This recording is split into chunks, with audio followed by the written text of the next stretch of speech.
We've been learning that the Bible is one big story made up of lots of smaller parts. Let's check out what some of those smaller parts are. We started with creation. Adam is created by God, but he sins and destroys God's original plan for man. The next part of the Bible we talked about was the patriarchs. We learned that Abraham is chosen by God to father a people to represent God to the world. Then we talked about Exodus.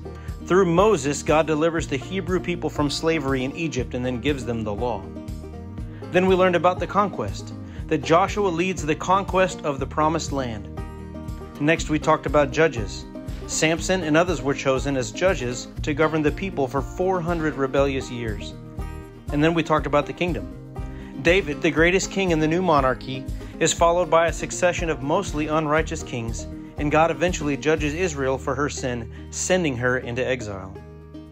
Next, we talked about exile. Daniel gives leadership and encourages faithfulness among the exiles for the next 70 years.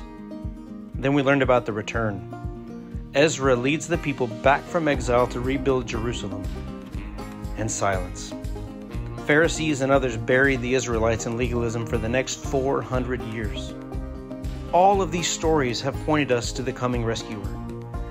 Thankfully, we learned that God already had a plan to rescue his people through Jesus at the beginning of the story.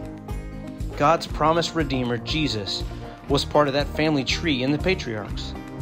During Exodus, people did not follow the law perfectly, but Jesus, our rescuer, did.